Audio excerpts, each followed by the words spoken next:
জাতীয়তাবাদী দল কেন্দ্রীয় কমিটির অ্যাক্টিং চেয়ারম্যান দেশনায়ক জনাব তারেক রহমান, তিনি সারা বাংলাদেশে আমাদের 422 জন শহীদ হয়েছেন। বিএনপির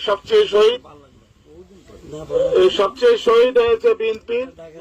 তা আমরা আমাদের আহত নিহত যারা হয়েছে, শহীদ যারা হয়েছে, আমরা বিএনপি পরিবার থেকে তারেক রহমান সাহেবের মাধ্যমে আমরা খোঁজ নিচ্ছি এবং ব্যক্তিগতভাবে এসে দেখা করছে সবার সাথে। আজকে এখানে এসেছেন আমাদের রুম্মন ভাই, তিনি আর্থিক সাহায্য পৌঁছিয়ে দেবেন, তারেক সাহেবের আর্থিক সাহায্য পৌঁছিয়ে দেবেন। এখানে 3টি শহীদ পরিবার আছেন। একজন হল দ্বিতীয় শহীদ, আমাদের সারা বাংলাদেশের দ্বিতীয় শহীদ, ছাত্র দলের নেতা ওয়াসিম আকরামের পিতা এসেছেন তানভীর মহেশখালী থেকে,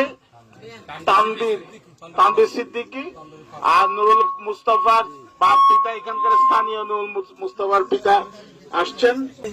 আপনার জাতীয়তাবাদী পরিবার একটা অত্যন্ত গুরুত্বপূর্ণ প্রতিষ্ঠান, যেটার পৃষ্ঠপোষকতা করছেন শহীদ প্রেসিডেন্ট জিয়া, অন্যতম সন্তান বাংলাদেশ জাতীয়তাবাদী দলের অ্যাক্টিং প্রেসিডেন্ট জনাব তারেক রহমান সাহেব।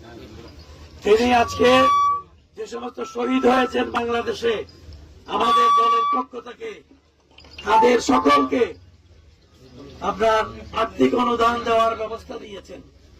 বিএনপির অ্যাক্টিং চেয়ারম্যান জনাব তারেক রহমানের 2টি বার্তা আপনাদের মাঝে দেব।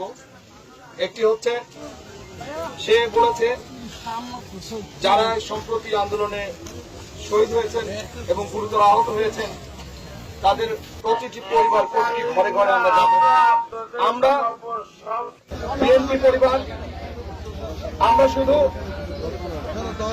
মানুষের কল্যাণে কাজ করি, আমরা শুধু মানুষের বিপদে পাশে দাঁড়ানোর জন্য আমাদের বিএনপি পরিবার সংগঠনটি সেলটি সৃষ্টি করেছে জনাব তারেক রহমান এবং তার সহধর্মিণী ডাক্তার জুবাইদা রহমান। তিনিও আমাদের সবসময় খোঁজ খবর রাখেন এবং বিভিন্ন পরামর্শ দেন। আমরা তাদের পরামর্শ অনুযায়ী সম্প্রতি নোয়াখালী অঞ্চলে যে বন্যা হয়ে গেছে, সে বন্যা দুর্গতদের পাশে দাঁড়িয়েছি। কয়েক টন খাদ্য সামগ্রী বিতরণ করেছি, ঔষধপত্র বিতরণ করেছি, হসপিটালে পানি সংকট দেখা দিয়েছিল, আমরা পানি বিতরণ করেছি।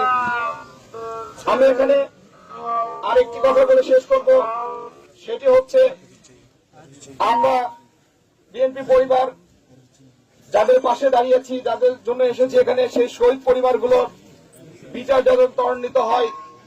যেসব পুলিশ কর্মকর্তা, যেসব আওয়ামী সন্ত্রাসী, যেসব আওয়ামী গুন্ডা বাহিনী আমাদের এই স্কুল ছাত্র, কলেজ ছাত্র এবং জনতার উপর গুলি চালিয়ে হত্যা করেছে, আমি এই তত্ত্বাবধায়ক সরকারকে বলবো তারা যেন খুব দ্রুত এদের একটি বিচারের আওতায় নিয়ে আসে এবং বিচারের সম্মুখীন করে এবং